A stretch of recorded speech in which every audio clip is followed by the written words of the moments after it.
Hey, thanks for joining me once again. I have a independent book, a unique one-off that most of you probably never heard of, um, considering that most of the stuff that I show off is Marvel and Image and some DC stuff. But I always like to show off the opportunity of having some books that are smaller things not seen by other people, and getting the opportunity to show these on the channel. This one, Sons of the Sun by Danny Bedrosian, as the kind of creative driving force behind it, the writer, with some artistic assistance from other people. In the back of it here, let me show this. Also by Danny Bedrosian, the mothership of all discographies, the authorized P-Funk song reference, official canon of Parliament Funkadelic from 1956 to 2023. So, Danny Bedrosian, he is the keyboardist for this band right here. Everyone knows Parliament Funkadelic. And, but he's a big fan of comic books and art, and he put together this book, and he sent it to me, and he's been waiting very patiently for me to get to it. I do apologize. I feel like I have to say this with every one of these books from anybody. It's not just you, Danny, I swear, I promise. Everyone that gets me a book of their own, it seems to take me a minute to get to it because I've got things kind of in order, and it's harder for me to take a book, like, if I've never read it, I'm not familiar with the material, I want to make sure I give it a good solid read and understand it as good as I can. It's different when I'm going to throw down a book of X-Men that I've known for the last 3 decades. I can just kind of talk off the cuff and just kind of go and say anything about it that I want. And then just trying to find the time to get a proper kind of understanding of it so I can show it correctly. So, Danny, I do apologize about the delay, but I am finally getting to this. Sons of the Sun. This is also, it's a very different book in as much as it's kind of a story about the history of a people, including some mythology kind of put together into one volume to kind of explain and kind of how do I describe this, to show the mythology and the history of these people, but also present it in kind of like a comic book format, make it visually kind of interesting. So we'll get into it. There's a preface that Danny wrote at the beginning here that we'll see, but it's got a list of there's 3 different books in here. Yeah, it's 3 different volumes. Danny, concept, plot, scripts, and then different artists that he's worked with to create all this content, some bonus content, things like that. But right here, which this was awesome, Danny from P-Funk signed it to me. That's very, I love that kind of small touch. I try to do that with my books. But a note from the author. He says, "Hello to all who have supported our cause and bought this comic book. It is my sincere intention to create and translate a great epic storyline from Armenian history and make it palatable to the comic book form while still maintaining a certain amount of historiographical and mythological literary justice. I want something that Armenian youth and adults alike can read and enjoy. I wanted Armenian audiences to be taken away to another world within all the fantastical action. I also wanted them to take pride in their culture and history. My other main intention was to create a book that was both emboldening for my people and also entertaining for all people. There are several instances in this book, one good example being the love affair between Torgom and Anahit, 2 mythological semi-historical characters who, while both being part of the Armenian pagan tradition, are not necessarily coinciding characters or even contemporaries in exactly the same place or time. Where I have taken some literary liberties, but most of it was for the sheer intent of illustrating as much of our wide history as possible in this first issue. As someone who has graduated from college as a historian of Middle Eastern studies with a concentration on all things Armenian, I feel that the continuation of ancient canon and the continued evolution of said canon through this most modern of medias, the comic book, was apropos as a medieval Armenian scribe or Vardapet, putting his personal touches on his translation of ancient manuscript texts. Each piece of the translation, as time goes on, as the singing bard would tell the story to successive generations, embodied much like the many translations. The oral, historiographical, and literary tradition changes through time. Through said liberties and minor changes, the tale continues to be relevant. Furthermore, it would be likely impossible to please everyone in the contentious school of Armenian history. I do hope, however, that in illustrating the medieval Armenian kingdom of Kapan, in the inset and outset of the story, as well as the ancient Armenian landscape of Hayk. First off, Danny, I am sorry if I absolutely butcher all of these names. It's important for me to understand how to translate these words and names correctly. And if I completely have it wrong, please forgive me. I don't know nothing about anything. Excuse me. One of the main characters, the name spelled Hayk. I have no idea how exactly to pronounce that. Hayek. I feel embarrassed about not being able to get it right, but maybe you can kind of tell me in the comments, and we'll all learn something. But so basically, as you can see, not to stop where I was going here, but he's basically Danny's a student of history, specifically his culture, Armenian history, and wants to show that culture and that the mythology and the culture and the history of something that, I mean, honestly, how often do you hear about Armenian history? I mean, beyond someone specifically pointing out something about it individually. Here in the United States, I mean, the kind of education I got on history, I mean, there's so much history in the world. I know that's like a really obvious statement, but like there's only so much you can be taught in like public school. We learn about the history of our own country, and then you learn about English history and Greek culture and things like that, kind of like Western type of history. But there's reading through this book and seeing kind of the information that he's put in through here, it just kind of got me thinking about how every culture and every civilization will have its own unique mythology that's going to have some really interesting kind of facets to it that we just don't know about unless you go seeking out this information. So I think it's neat that he took it upon himself to take these stories and want to present them in a book for us to be able to read.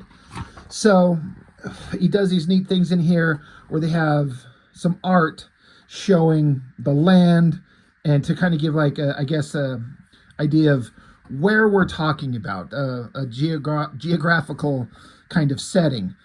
I mean, I look at this and I know maybe it's a dumb comparison, but I first start thinking of like the Lord of the Rings whenever they showed the maps of where the characters go. And in that context, I'm like, oh, that's kind of fun. Like it kind of puts you in this adventurous kind of mindset. This is the land. These are the different places where people would live, just to kind of give you an idea of where people are.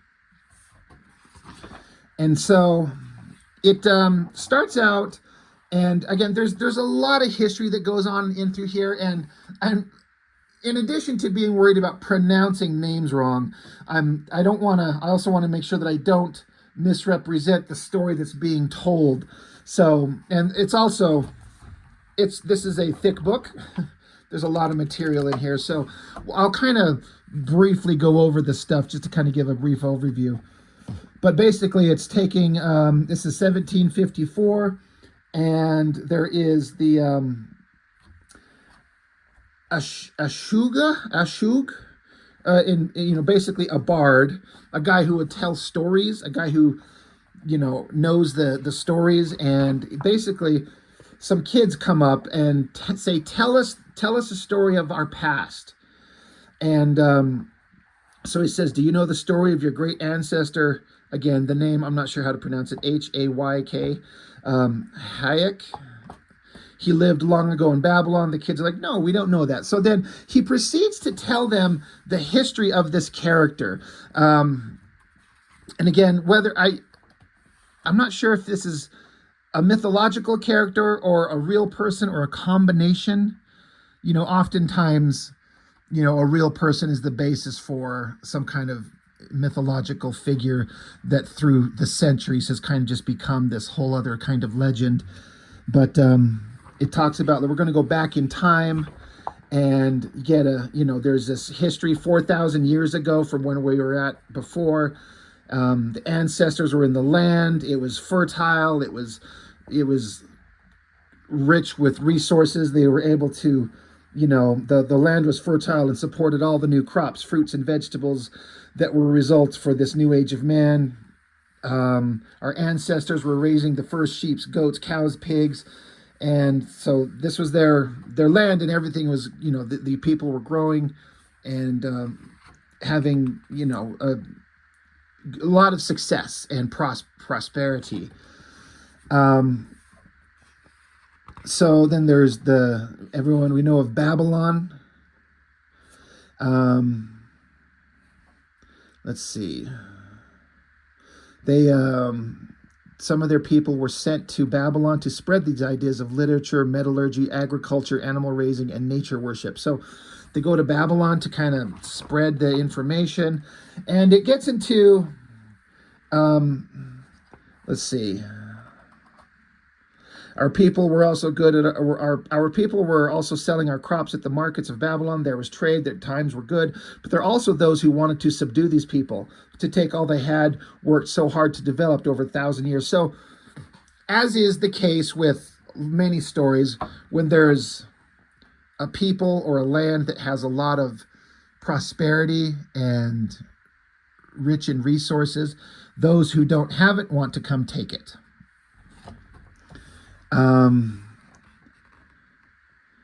So Subari had its first line of protection in its Armenian highlands. These foreboding mountains were further protected by active volcanoes, fire-breathing dragons, and the first giants. I really like these drawings of the dragons back there. They're kind of very symbolic-looking creature designs.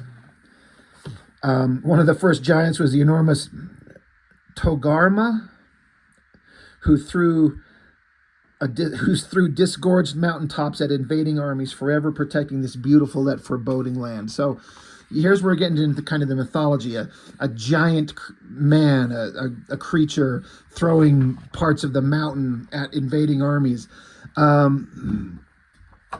It says, even though this giant was a monstrous and seemingly simple-minded, was truly a mute, brilliant guardian, silent in his fury, but active in the pursuit of good, no matter what his reputation or startling demeanor. And then he runs into traveling east, the land of Erez. Togarma, the giant, met the protector of those people, the great goddess Anahit. She's extremely powerful. She controlled the stars themselves. So these two meet and get together, giant creature and, beautiful woman. I like the outfit. The design is really interesting. That's something that while I'm thinking of it, Danny made sure to point out to me that during the creation of this, he was saying something to the effect of that he was very particular with the artist that he hired to do this, to get details of the look of the people and the clothing and the to make it accurate to the location and the people of the time, which again I think is a really neat and kind of necessary attention to detail that some people may not think of, but it's important to make it visually represented correctly. So I like that. Obviously, sometimes you're probably gonna have to take some visual liberties. I don't know. I wouldn't know anything about this kind of culture and this history, but I like the designs of it. It looks really neat. But these two get together. She was a star goddess and a goddess of fertility and abundance. She had already given Togarma's land the fertility and abundance of its crops, animals, and people. Now she gave him a son. So these two get together and have a son. It already kind of feels like, there's a familiarity in mythology that I've heard of in other cultures. Giants and godlike creatures getting together and having children. And then what do those children become? But there were invading armies that try to come take over their land, and he has to protect them. Protect against from all invading armies. I forgot to mention that these people in this land were called the Sons of the Sun, which is the title of the book. Sorry, I know I'm kind of skipping over stuff unintentionally.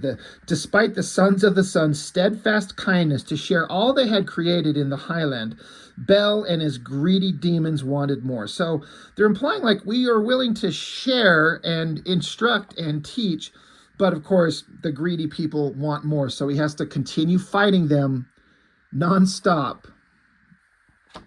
But their son, that son of the giant and the god woman, was to become the greatest titan of them all, the god king archer Hayk, that Hayk, the character that's been mentioned before. So you're getting like the main historical focal point is the son of these kind of godlike creatures, just to put it simply. And let's see. But the invading armies keep coming. They're stealing crops, selling surviving people into slavery, stealing livestock, and burning everything else. It was a victory for the bad guys, for the invading armies. Many of there were dragons, Nimrodian demons were also killed for even daring to invade the land that cannot be invaded. Volcanic lava and the fire of dragons killed many of Bel's evil attacking minions, but there were still too many of them, and they wrested the southernmost lands of Subari near the Kabur River, fertile valleys of Subari people, scattered to massacre and slavery. So, just a giant, conflict of the invading armies and the people of that land trying to maintain the control over it, and lots of destruction, it sounds like. The giant creature Togarma, again, I feel like I'm probably saying the name so wrong. He was not able to, it says he was not present at the time of Bel's the name of the invading army, the part of the people that are in part of the invading army. He was not present during those invasions because he was defending the westernmost border against the titan Papayas Kalia. So basically there's another battle going on. He has to protect his people from there. But the giant, he could foresee the danger for his son, so he sent his son to be raised in Babylon under the disguise of a typical refugee amidst the scatter of Subarians to Babylon, right under the nose of Bel. So basically the son that he had, that was shown briefly here, these two have a son. He sees the danger for his son, so he sends him to be raised secretly into Babylon. And a refugee from his own land, he was raised in the cosmopolitan surroundings of Babylon. He becomes a great archer and is famed among men for his bravery and skill with the bow and arrow. Through his fame and his abilities, he bolsters his standing among the Babylonians. He takes his wives and creates a great family. And so then, as the story goes, there's a clan that's built under him. He becomes a powerful figure at the age of 33 at the celebration of Hayek's. I wish I could come up with a way of knowing I'm saying his name right. Celebration of his firstborn. The Hayek is found by Bel, the bad guys that invaded his land long ago. So they have to sneak him out and they have to move farther away. Basically, this Bel, Bel. This evil army always seems to be finding them and pushing people away. So they have to leave Babylon, go to another area, and the people there, the oh gosh, I'm gonna pronounce these right. Nairarians were kin to the Subarians, and they had the same ancient ancestors from even older primordial time. So they basically, he had to relocate with his family, and then they different clans kind of. It's a great coalescence between the southwestern Armenian Subarians and the northeastern Hurrianarians occurred.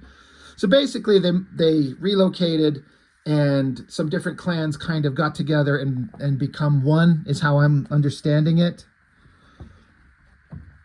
So there was a small time of peace since now that they moved away, but the once again, the evil giant Bel from Babylon attacks with the Nimrodian demons, and the family of Hayk are forced into an ultimatum: leave the homes they had built for themselves for a third time, or stay and fight for what they had worked for so hard, what successive generations sacrificed, so that the next generation may continue. So in this moment, he decides he will stay and fight. So I appreciate kind of the story that's being told. He's the son of these like god creatures, and he's got a family. He's doing good. He's creating wealth and prosperity, bringing people together, but these evil armies keep chasing them around.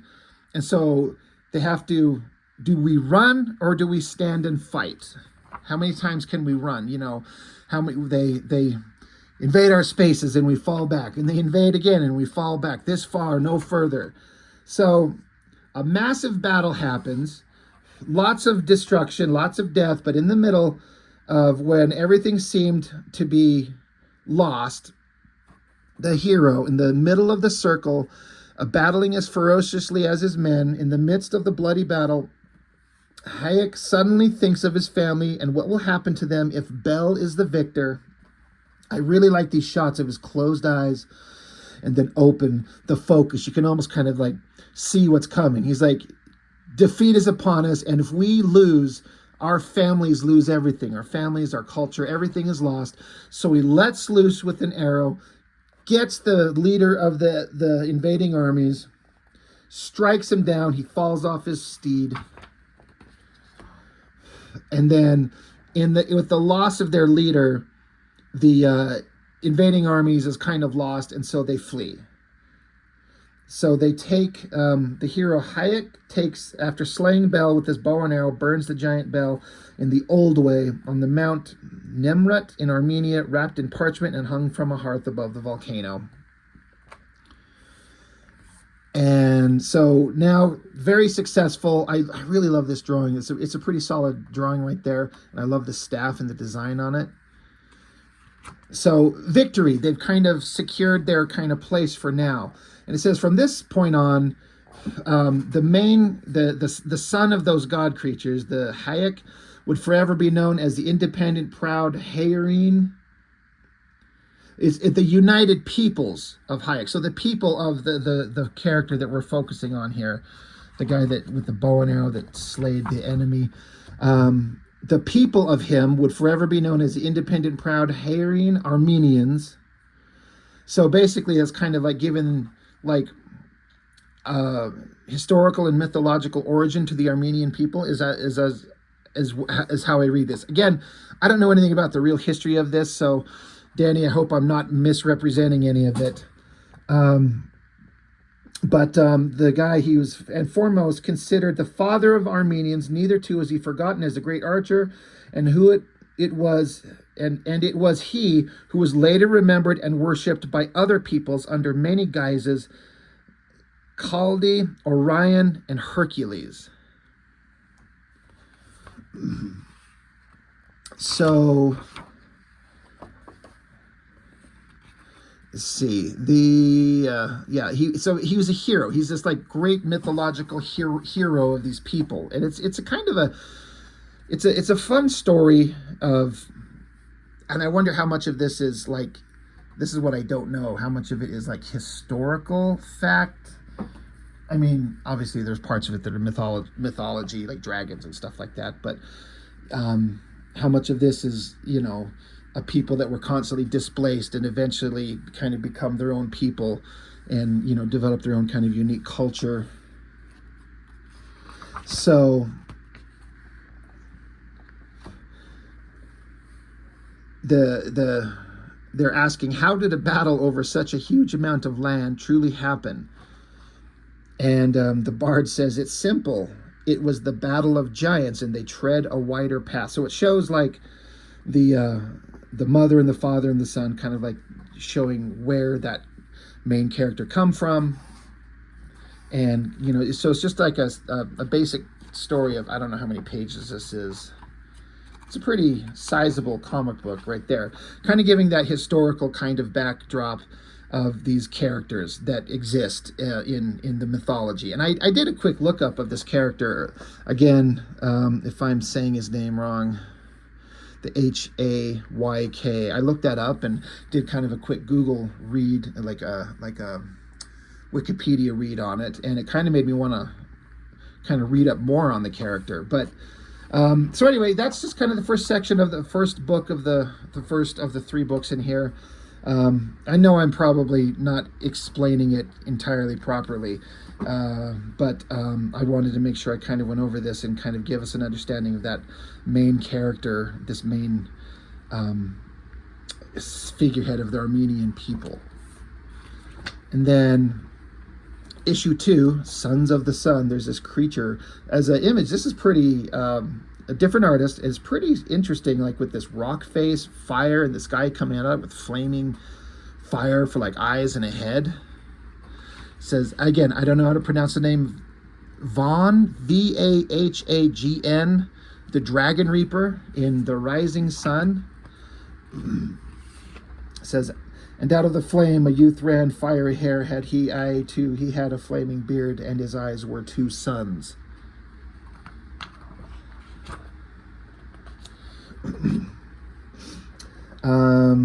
Sons of the Sun, issue 2, Danny Bedrosian, creator, plotter, scripter, publisher, and then he's got the you know, other creative teams that he's got working with him.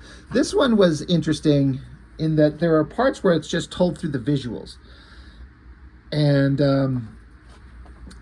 it's just a different kind of approach to it, where you get to just show the action or the story just through some of the visuals, as we'll get into here. But kind of once again, we're in the time 1171 AD, kind of putting us in a setting, and then another storyteller is here, and the people are like, tell us the story. Excuse me. The fireborn god. Again, I wish I know I've said this 17 times already, how to pronounce these names. Vahan. They say he was born from the eruption of Mount Nimrut. So the guy's like, yeah, I can tell you of the Armenian god of war, of bravery, and of course the god of fire. But he says, I have to tell it, if I'm going to tell you correctly, it has to be done in the old speak. I must spin the epic in the old speak. And so he's going to, like, I have to tell you this in the proper way. And so then the visuals get colorful, the dialogue gets kind of very different to show that he's speaking in a different way. I could almost imagine this as like if this was in a movie, if he's like the vocals and the sound could kind of translate into the way he's speaking, the way the guy who's telling the story, kind of his visual look alters here. It's really interesting, and everyone's just kind of transfixed by it. It's really interesting. But then it kind of goes into, like I was saying, where it's telling you it just by the visuals of it. The tale of the Dragon Reaper. So you see, like, out in space, the sun burning, and then I would, you know, presume Earth, and then the sun, fire erupting from space, surrounding the planet, just covering the planet in fire, eruptions of energy and magic, and then out of volcanic lava, it looks like the ground is shaking and trembling to the ground, trees are falling over, explosions out of the volcano, fire erupting, lava everywhere, and then out of the lava a figure comes up. There's a giant explosion, and here's this very ominous and kind of scary looking figure. His eyes are shut, and then they open up, and they're illustrated, as it said earlier, his eyes were as suns, and so they're kind of illustrated with this symbolic kind of look of eyes of fire and sun and intensity. So that's really neat. And then he just erupts and blows out all the volcano. This is something that's kind of unfortunate in terms of the production of the book, where this main figure the headshot in the center line of the body is put right in the center of the crease of the book, and it's such a thick book you can't lay it out, and so you can't really see it. And it's kind of one of those things that you don't know it's going to do this until you print the book and get it in hand. You can't really see the artwork. So it's not a critique per se. It's just one of those production method things where once you kind of see it, you'll know the next time to, have your artist take your figure. If you're going to spread it across 2 pages, put the important parts off to the left or the right, but don't put the head in the dead center of the 2 art boards butted together. I don't know if this is done traditionally or digitally, but still, it's one of those unfortunate things with this great double page splash introducing this God character. You can't really see it because it's right in the seam of the book and you can't fold it out and catch it. You get the idea, but that's okay. But the guy erupts out of the volcano, comes crashing down, erupts in fire. It looks like he forms out of fire like a chariot. That's what it looks like. I don't know if it's something different, but like a platform to stand in with just 2 wheels on the side, just like you'd see like a chariot, like in the movie Gladiator, for example. But it flies. It can rocket through the sky on like flames of fire. And so this God character looks to the volcano, and erupting out of it comes like a dragon creature. I was like, oh shit, is this going to be a fight? And so yes, there is a big dragon creature, and that's a pretty epic kind of monster design there. That's pretty awesome. So they charge at each other, and a battle ensues, flames being shot back and forth. And this battle kind of had me transfixed. I'm like, this would be an incredible visual in like a movie or something like that. Blasting at each other.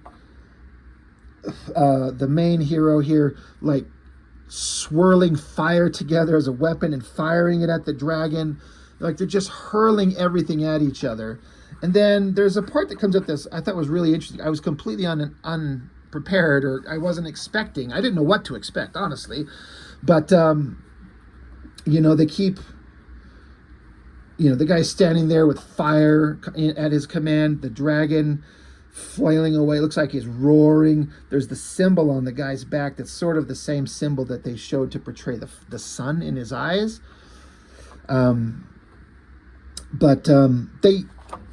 It's silent, so it doesn't tell you what's going on, so you're left to kind of interpret. But it's like it's like they pause for a minute and just look at each other eye to eye.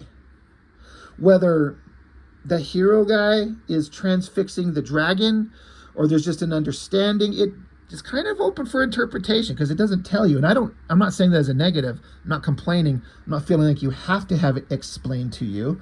But it's just one of those, you're like, oh, this is kind of interesting. I think these drawings of the dragon are really good. The dragon stops, its eyes start glowing. And then our hero, it's like he takes some kind of ropes, chains, coils of some type, and hooks them onto the dragon. And now the dragon is pulling the chariot. So it's like did he enslave the dragon? Did he, like breaking a horse, like tamed it, convinced it to work with him? But either way, I like the idea that this God born out of a volcano has his chariot pulled by a dragon that he used to once battle. So that was awesome. I'm really enjoying that.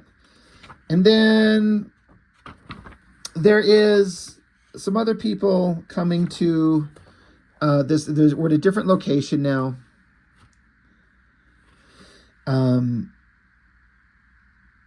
These people are coming looking for instruction, and we have this guy who's, if I'm understanding the story correctly, this is like a villain of the story. And let's see.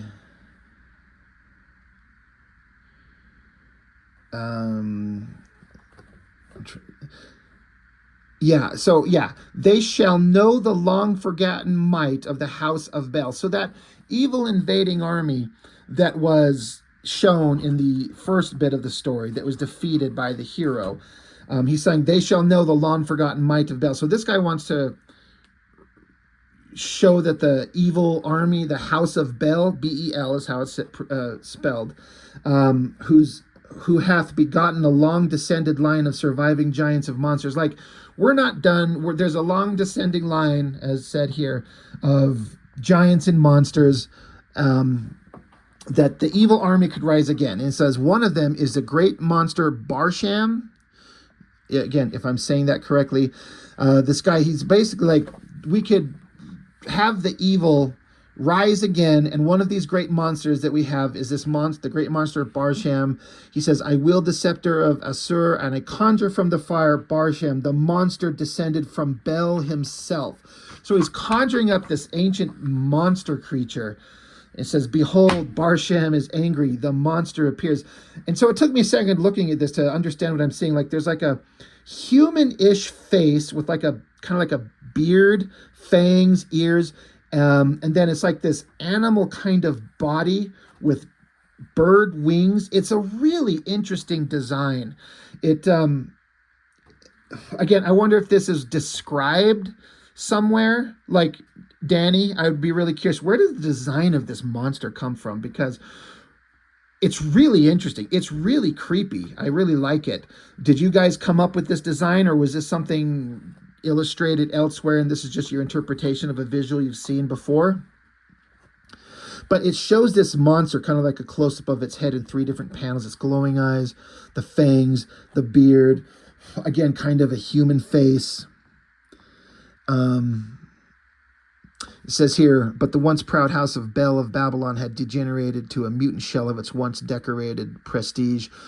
Warring royal cadet houses, desperate for claims to the Babylonians' prized city, made deals with the demonic hordes, making marriage ties even to non-human creatures, alien beasts of savagely inhuman origin.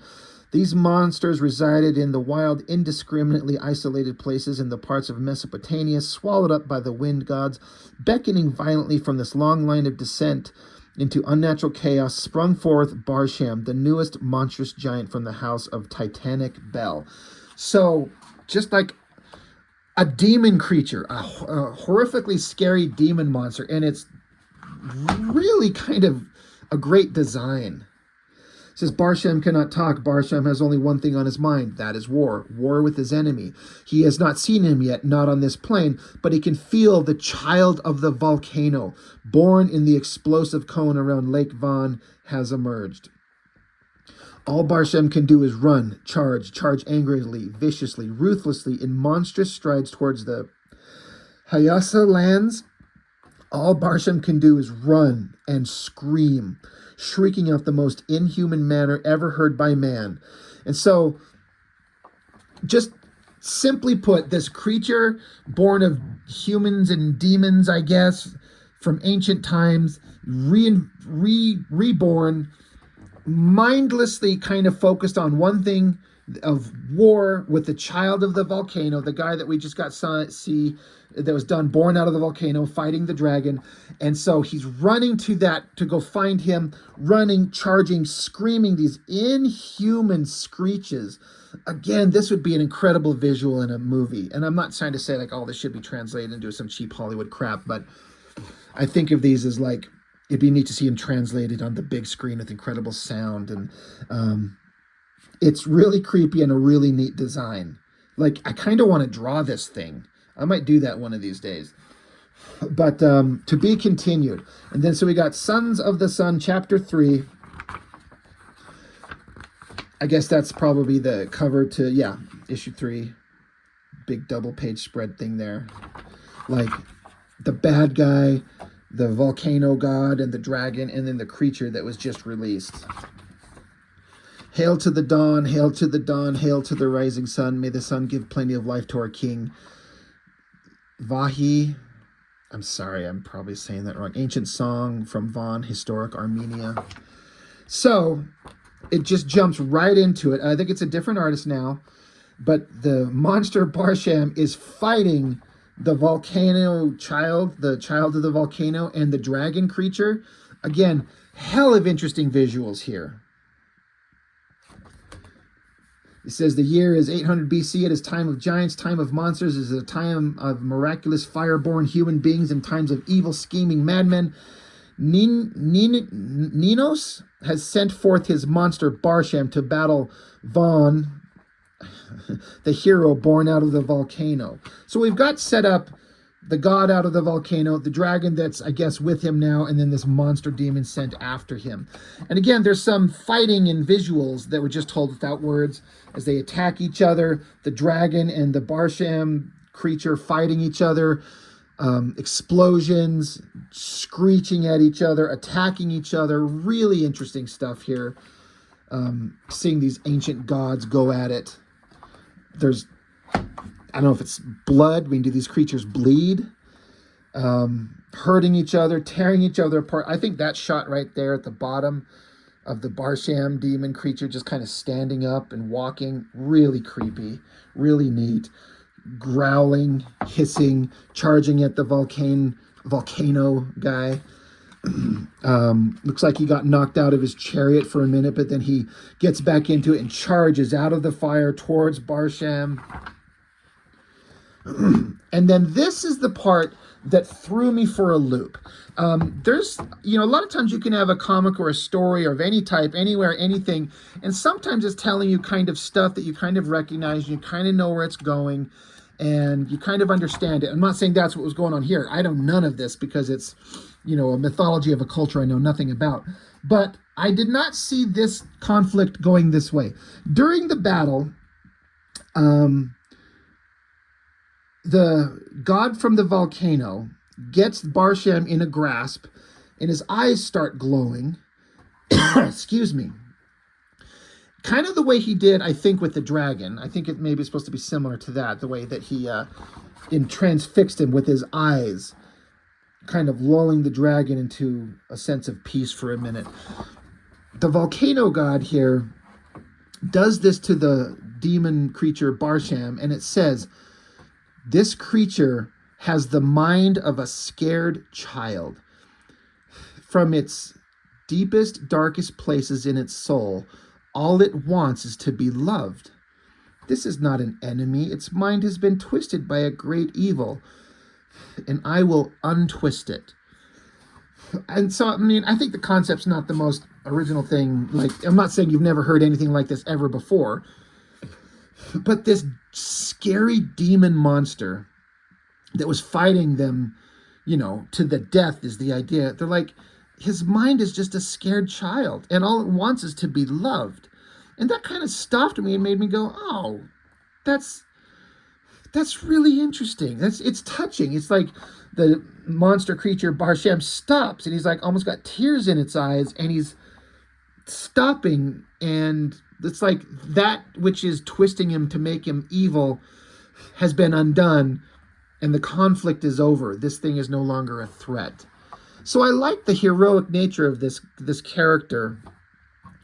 He's not just going I'm going to slay it and kill it and triumph over it. I want to look inside its heart and mind and soul and find out who and what it is. And it's like, I see what you are, and we're going to free you of that. I am not your enemy, Barsham. I want to be your friend. Tell me, who is the one you called your master? Who is the wicked mystic who chained your soul to his will? And so, I guess they're going to go together. So we get back to the evil human who released the demon Barsham.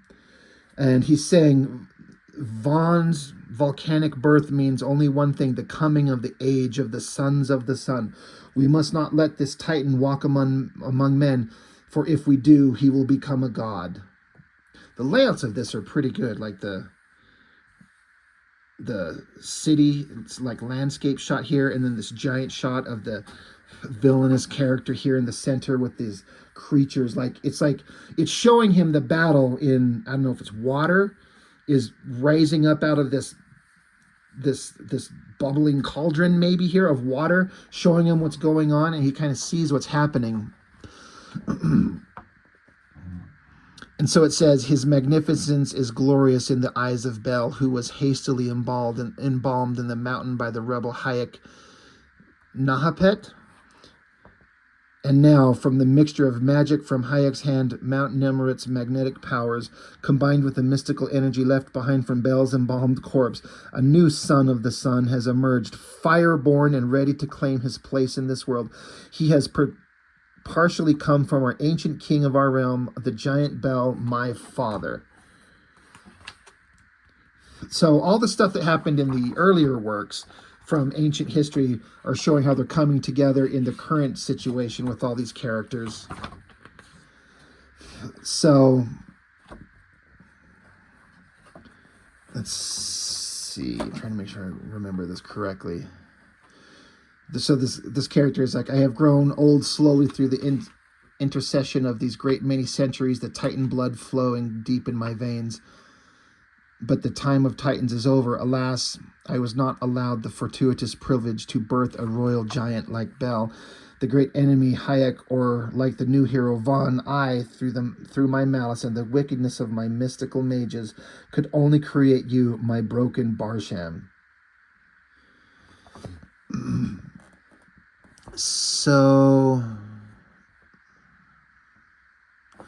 the sun sets over the western plains overlooking the North Mesopotamian wilderness. The monster Barsham, revived and reformed, returns to his home, but he is not alone. He has lost in his designs for Von, but although reborn anew, he has remained true to his mission to the man who would be his father.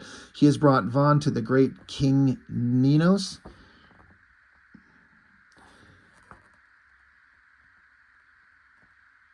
So it says, do not tremble, dear Barsham. You are a kind-hearted creature. You will be burdened by this evil no more.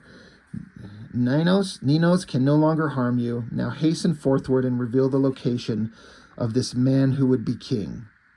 So basically, the volcano god has come with the evil Barsham creature to meet up with the guy who created the demon monster in the first place. And then some battle happens with some smaller creatures who come out from the main bad guy, and more battle and conflict happens back and forth. So again, more kind of wordless sound effect, with no sound effect, battles going on between all these creatures. And you find out that this Barsham creature is the main villain's like son, which is what they kind of basically said here earlier. He created him, but we didn't necessarily know that he is his son. This creature is his son. And so father and son battle. And then the volcano god is incensed at the pitiless cruelty, seeks revenge for his newfound friend. So the volcano god says, how could you do that? He was an innocent creature and your son. What sort of father does that? And so the bad guy is like, what sort of father spits you out into a world too weak, too shameful to be shared with the likes of thee? You know this to be true. Your destiny is sheer unadulterated power. Do what you shall, destroy this place, but promise me you will destroy everything in your wake from this point forward. Join with me and we will rule on from high while the world burns. And the volcano god says, I will not join you. I shall burn your palace. I shall create a fine tribe of my own. The Vavunis, I'm sorry, again, Danny, I'm sorry. My progeny shall rule from Ashtishat in the north from on high. Without the prominence of your foul grace abounding, I shall cut you down from whence you stand. So basically, it's like either wipe me out or join me. And of course, the volcano god's going to wipe him out. Giant explosions, the conflict of good and evil meeting. And, the battle kind of continues, fire going everywhere, wrapping around. It looks like he's got like almost a lasso made of fire, roping up the bad guy and dragging him through the sky and destroying him. So it's this epic god battle in the heavens, It basically is what this all kind of comes across as. The house of wicked Bel had been extinguished, with the exception of the one, perhaps the most wicked of Bel's line, wicked enough to kill her beloved father for the throne. Semiramis, the serpent queen. So there is a character who's left over and talks about how they're going to basically bide their time for the future, is how I kind of understand this. Like, again, evil is always lurking, waiting to come back. Let's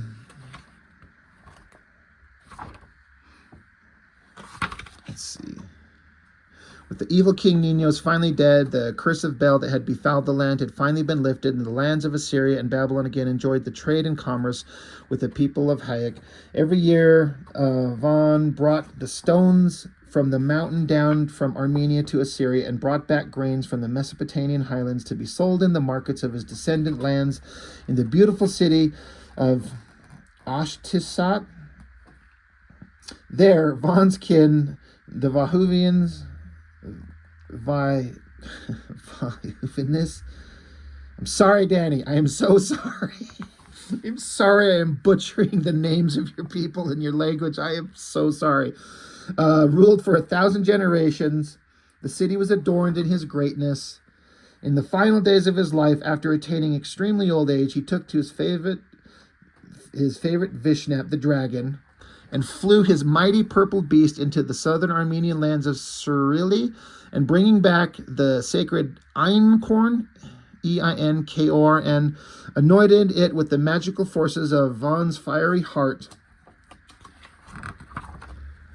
and spread the magical straws of grain all over the universe, creating the constellations as we know them today. He was the greatest hero of any age in our history. He had the strength of 10,000 men. He could thwart the wills of dragons themselves and could calm the minds of the most tortured of creatures like the unfortunate Barsham. He brought peace to our lands and taught mankind to stray from war for at least a time. But most importantly, he had the power to create and mold the stars themselves. So it's just this awesome telling of this historical, mythological creature and how he was created, what he did over time, the evils that he fought, how he created the constellations as we know them. In the symbols, he had the power to create and mold the stars themselves into the symbols that help us tell the everyday stories of our lives, to help us know when to plant and when to harvest, when to pray and when to marry. He was born of the destructive nature of volcano, echoing death, but he died in the creation of the cosmos itself, echoing life. And so it just shows like kids and the people sitting around listening to the story. And that's basically the end of the book. And there's some bonus content, extra artwork, all some pretty intense stuff. Good designs there. That's kind of I like that image right there. That's pretty good. And just more artwork there. So, again, I probably did not represent the story in this a fraction as good as it deserves. A lot of history of a culture I know nothing about, although now I can say I know some of the culture. You know what I mean? And I think that's maybe one of the nicest things about something like this is here's something about a people you know nothing about, and now that you've read it, I could say that I understand a little bit about the history and the culture of the Armenian people. So, Danny, thank you for making that. Thank you for letting me get my hands on a copy of this book. A lot of neat kind of stories in there. I definitely feel like one of these days I'm going to draw this creature thing. That thing is pretty intense, and I like it a lot. I want to draw that creature. But it's a neat book. Labor of love, you can tell. A lot of the history put into it.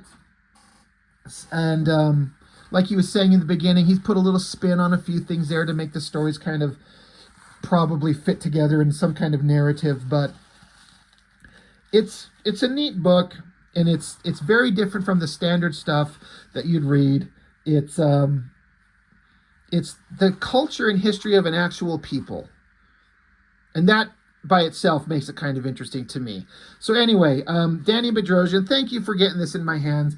I apologize for the 100th time in this last 54 minutes for mispronouncing everyone's names, mispronouncing them and doing it all wrong. I am so sorry about that. But thank you for sharing this. Thank you for making this. If anybody's interested in this book, I'm sure he'd be happy to get you copies. I'll make a link where you can look up and purchase a copy from him. It's a neat thing. It's a neat book. And I'm sorry it took me so long to get to it, but here it is. It's checked off. I can finally. I've had it sitting out on my countertop or next to my desk ever since I got it. I'm like, I've got to get this thing done. So I get pieces of it and look at it, and then I get more pieces, and then I have to go back and reread it again to kind of make sure I get the entirety of it. But so Danny, thank you. Appreciate you being patient with me and getting this in my hands. I appreciate it a lot. So that's all I've got for now. Thank you for watching. I appreciate it so much. I'll see you all next time.